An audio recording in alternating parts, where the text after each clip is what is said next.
must expect that we will treat their output as believing X, as being written under rules X, Y, and Z, even though we know that not to be the case. That's a coherent position. The incoherent position is to say, we will pretend that we never heard about this study. La, la, la, la, la, la. That position also exists in our religious life. I'm part of it. We have 3 more questions. 2 are quite specific.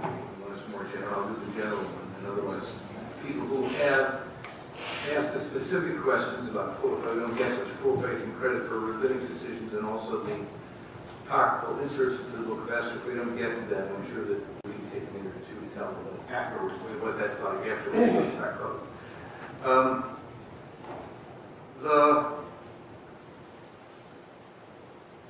The discussion from beginning to end has focused around the role of creativity in legal interpretation, how much emphasis to put on how much to be worried about it, the dangers of cynicism and hypocrisy, the possibility of readings and misreadings, and especially contrast between, say, the context of promulgation and the context of interpretation, and the importance of community, how we define kind of answer, how that operates. I would like just to ask, there's a famous quote that says with respect to strong misreading, in the Jewish legal system, I'm more afraid of boredom than anarchy. Would you respond to, in what sense, in the contemporary Jewish legal systems, we both have feelings about that, to what extent do you see that as a way of taking these general concerns about how creativity pays off against misreading, where the community functions, to what extent do you think a quote like I'm more afraid of boredom than anarchy has a role to play? I personally am not sure I understand that quote and what it applies, how it applies.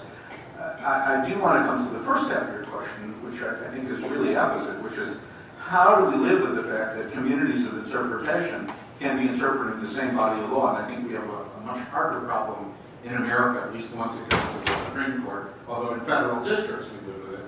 How do we live with the fact that there can be 2 divergent interpretations of the law that exist within a community? And famously, in the earliest generation, almost a pre-rabbinic generation, they tell us the story of the schools of Shammai and the schools of Hillel that disagreed on what constituted grounds for a kosher, if you will, a legal divorce. Now, if you disagree about a divorce and whether a divorce is binding, the offspring of a marriage, if you don't think people were properly divorced and then they subsequently got married, those offspring are not fit to be part of the Jewish community. We call them a mamzer, which is often translated bastard. But it means we read them out. The children suffer for the parents' sins. And yet, we are told in the Talmud that even though the schools of Shammai and Hillel disagreed about the grounds for divorce, nevertheless, their children continued to marry one another. How did they justify it? These and those are both the words of the living God. In other words, each